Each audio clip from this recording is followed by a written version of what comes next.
Bienvenidos, queridos podescuchas.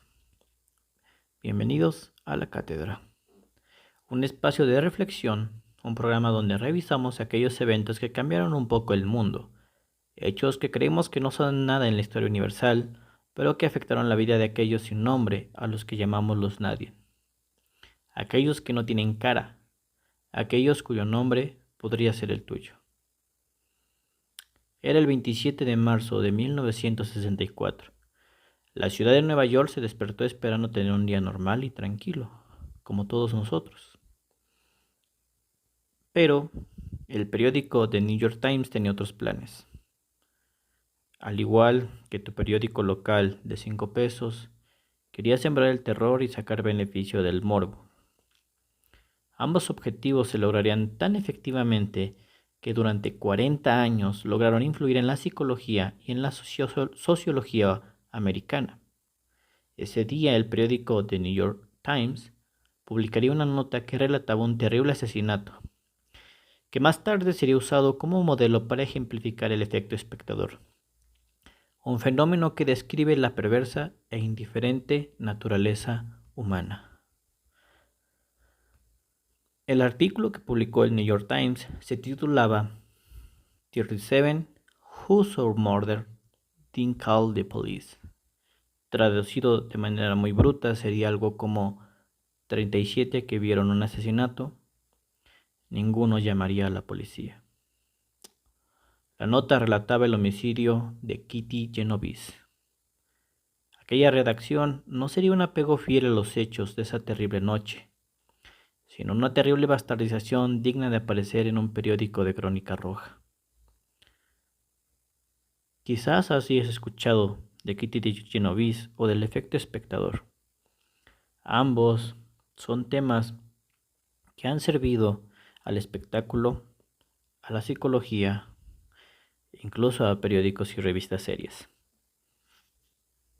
Quizás es uno de los asesinatos que más ha inspirado programas o episodios en la televisión, películas o incluso ha aparecido de entre otros medios como los cómics. Sin embargo, hoy conoceremos que el caso de Kitty Genovese no fue un caso de deshumanización, un caso donde el mal triunfaría. Estamos ante un caso en el que realmente lo que sucedió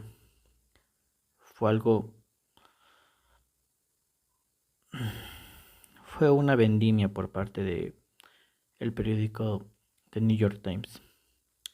Aquí no vamos a narrar toda la nota del New York Times, simplemente vamos a relatar los hechos reales y constatados y posteriormente veremos pues las diferencias con lo que el periódico publicó aquel día. Kitty Genovese nació el 7 de julio de 1935 en Brooklyn, Nueva York. Era la hija mayor de una familia italoamericana. Creció en Park Slope. Su padre era dueño de una pequeña empresa, mientras que su madre se quedaba en casa para cuidar de Kitty y sus 4 hermanos. En el 53 su familia se mudó de New Canaan, Connecticut. Esta decisión fue tomada por la madre de Kitty, pues había presenciado un crimen y quería mudarse a un lugar más tranquilo. Kitty decidió quedarse en la ciudad de Nueva York, encontrando un hogar en la comunidad LGTB en Greenwich Village de Nueva York. Trabajaba como gerente en el East 20th y en 1963 conocería a su pareja, la señorita Mary Ann Siolenko. Un año después, Kitty y Mary decidirían establecerse en Kew Gardens, un vecindario dentro del distrito de Queens. Entre ambas, alquilarían un apartamento en un edificio de estilo Tudor de 2 pisos en la calle Austin.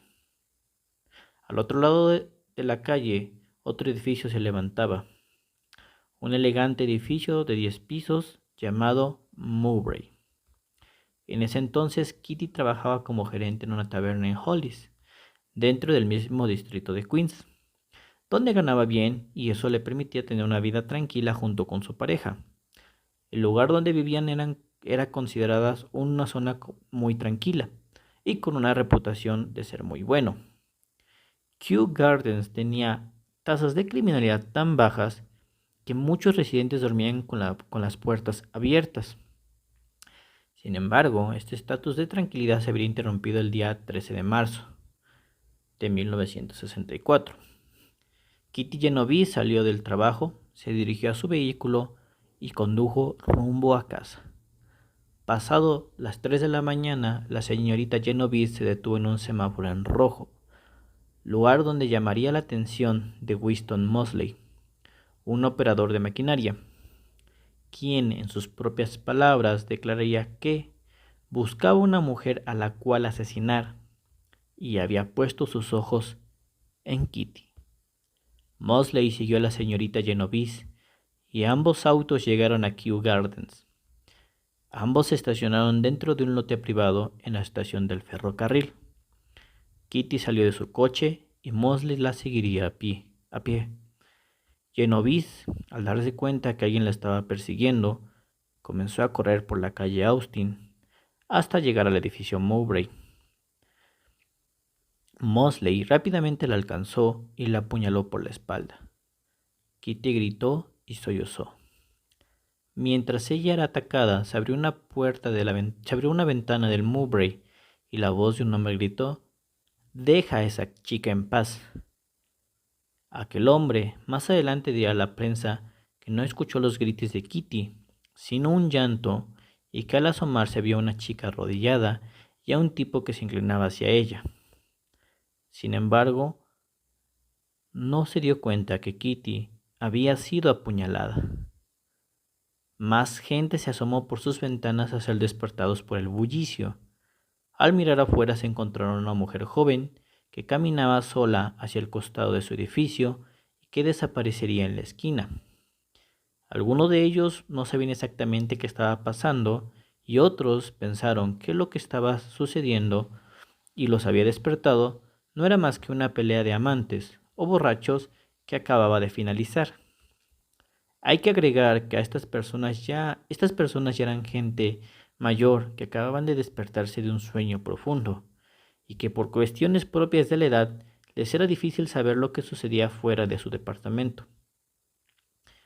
A pesar de lo anterior, se tiene constancia de que la gente se comunicó con la policía. Una llamada simplemente consistió en decirle a la policía que una chica fue golpeada, pero que se levantó y se fue tambaleándose. Por la poca claridad de los eventos que se le narraron a la policía, esta no les dio ninguna prioridad, pues los relatos no eran claros o daban señales de alarma de lo que estaba pasando era un homicidio. Realmente muchos de los residentes que lograron escuchar algo cuando se asomaron no pudieron darse cuenta que Kitty estaba sangrando o que acababa de ser apuñalada. Mosley se escapó. Fue a su auto para cambiarlo de lugar. Dentro del vehículo se cambiaría de sombrero, utilizando uno de una ala más alta para que lograra taparle la cara y no pudieran reconocerlo. Y esperó por 10 minutos. Al no escuchar ninguna sirena de policía, regresó al lugar. Al no encontrar a Kitty, empezó a buscarla sistemáticamente, hasta encontrarla nuevamente. Kitty se hallaba colapsada y apenas consciente en la parte trasera del edificio que ella habitaba, donde había una puerta trasera, pero para su desgracia esta puerta estaba cerrada con llave. Mosley terminó lo que había comenzado. La atacó, la violó y la dejó para morir. El lugar donde ocurrió este segundo ataque era un vestíbulo estrecho, y en el cual daba espalda al edificio de Mowbray. Por su posición, ninguno de los testigos anteriores podría ver cómo Mosley habría vuelto para continuar con el ataque. Sin embargo, una vecina, Sofía Farrar, conocida de Kitty y amiga, llegaría en su auxilio, aún sin saber si el atacante seguía ahí, poniendo por encima su propia seguridad para ayudar a una amiga. Sofía encontró a la señorita Genovese en el vestíbulo, todavía viva, pero en estado crítico. Le gritó a un vecino que llamara a la policía. Acunó a Kitty y la consoló. Le dijo: «La ayuda está en camino». Kitty sería subida a la ambulancia a las 4 de la mañana y moriría camino al hospital. A la mañana siguiente, aproximadamente a las 7 de la mañana, Mary Solenko fue interrogada por la policía y posteriormente será interrogada por los detectives de homicidios por 6 horas. Los detectives consideraban a Solenko como la principal culpable y el enfoque durante su investigación era la relación de Solenko con Genovese. Mosley sería arrestado 6 días después durante un robo. Ahí confesionaría el asesinato de Genovese y el de otros 2 residentes.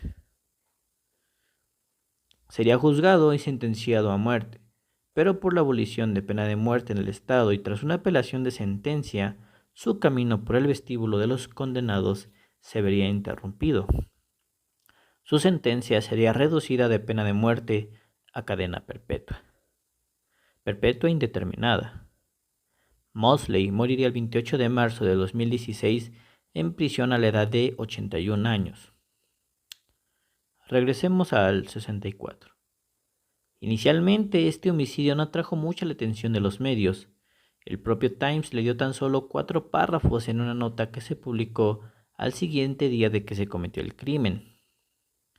Pero, más adelante, el editor metropolitano Rosenthal se reuniría con el comisionado de la ciudad y éste le contaría el homicidio. Rosenthal se impresionaría y posteriormente le asignaría a Martin Gansberg el caso, pidiéndole que, abro comillas, investigara más a profundidad los hechos que se cometieron ese día. El artículo de Gansberg está lleno de exageraciones e invenciones que nos muestran un lado muy oscuro y apático de nuestra sociedad. Mejor dicho, inventaría un lado muy oscuro y apático de nuestra sociedad. Lamentablemente, el propio Times sabía que existía una torsión de la realidad, pero no hicieron nada por temor a que la historia se podría haber arruinado. No voy a leer el artículo completo, en cambio les diré las principales diferencias que podemos encontrar al comparar la realidad con aquel texto. Para empezar, Gansberg asegura que el ataque sucedió en 3 tiempos, mientras que en realidad fueron en 2 ocasiones. Esto no parece importante, pero reduce las posibilidades de que hubiera testigos o que Kitty hubiera recibido ayuda. Otro elemento y que es importante es el número de testigos. Gansberg menciona que por lo menos hubo 37 testigos, pero en realidad solo 12 personas fueron testigos, y de estas 12 solo 2 fueron realmente útiles para la policía. Charles Collins, ex fiscal del distrito de Queens, en el 2004, diría que solo encontraron 12 personas que fueron testigos de lo que estaba pasando, pero solo 2 de estas 12 personas tuvieron alguna utilidad para la investigación, pues las otras 10 solo escucharon ruidos y algunos gritos desde la calle. Al asomarse, solo encontraron a una chica que giraba en la esquina. Estos otros dos testigos fueron útiles porque cada uno de ellos vio uno de los 2 ataques, sin saber que Kitty había sido atacada en otro momento. En el relato de Gansberg se dice que solo una persona llamaría a la policía, y eso tras una larga deliberación, mientras las demás personas solo veían aquel terrible espectáculo. La realidad es que se tienen registro de varias llamadas a la policía de diferentes momentos, pero como las primeras llamadas fueron de testigos de oído, no sabían que Kitty había sido apuñalada, y la policía no tendría el conocimiento de lo que estaba sucediendo era un asesinato. Después tenemos lo peor. Gansberg asegura que nadie salió a ayudar a Kitty Genovese, que solo hubo mirones, gente que era espectadora de aquel terrible espectáculo. Kitty, según Gansberg, murió abandonada, sin recibir ayuda o consuelo de algún tipo. Y este sería el elemento que más llamaba la atención. Gansberg, dentro del artículo, incluía, abro comillas, declaraciones y entrevistas de los espectadores, en los cuales los residentes decían que no sabían o que no entendían por qué no actuaron para ayudar a Kitty. Otros medios repetirían lo narrado por Gansberg. Obviamente lo harían sin verificar lo que el señor escribió. Alguno que otro exagerando otras partes que Gansberg no mencionó o directamente inventándoselas. Todos ellos serían igual de pesimistas en cuanto al actuar de los vecinos de Kitty. Por ejemplo, un artículo de la revista Life se podía leer lo siguiente. En su mayor parte, los testigos, agachados en ventanas oscurecidas como espectadores de un espectáculo tardío, miraron hasta que la obra pasó de su vista. Los medios se encargarían de retratar a la comunidad de Kew Gardens como gente desalmada, apática o como observadores morbosos. En síntesis, la comunidad de Kew Gardens eran unos villanos. Los miembros de esta comunidad tardaron un tiempo en deshacerse del estigma que se les había impuesto por los relatos exagerados de policías y periodistas. Algunos no soportaron tal estigma y se cansaron de la situación, así que tomaron la decisión de mudarse a otro lugar. Sin embargo, la influencia negativa de este distorsionado evento no se detendría con acabar con la vida pública de los vecinos de Kew Gardens. Para desgracia de los estadounidenses, este relato llegó a impactar a la psicología y a la sociología de aquel país. Al siguiente día del artículo de Gansberg, el propio New York Times publicaba una, entre comillas, análisis en los cuales psicólogos daban su explicación de por qué la gente no quería involucrarse. Pero estos análisis no acabarían con el Times. Para el año de 1968, Bill Latane y John Darley, dos psicólogos que estudiaron el crimen, llegaron a una conclusión. A cuanto mayor es el número de espectadores que ven una emergencia, menor es la posibilidad de que intervenga alguno, y a esto se le llamó el efecto espectador o síndrome de Kitty Genovese. Ambos académicos decían que las personas tienden a sentir una dilución de su responsabilidad en grupos y por ende no actúan. Sin embargo, estos psicólogos no estudiaron la realidad, sino que se basaron mayor parte en los relatos iniciados por Gansberg. De aquí le siguió una retroalimentación, pues las palabras de estos psicólogos implicaban que la señorita Genovese pudo haber sobrevivido si solo menos gente hubiera sido testigo de aquel ataque. Y el efecto espectador fue utilizado por la prensa como una parábola de una sociedad moderna cuyo moral estaba en bancarrota. Y así fue durante 40 años. No solo los periódicos, los medios, sino la propia psicología tenían este mismo sentimiento.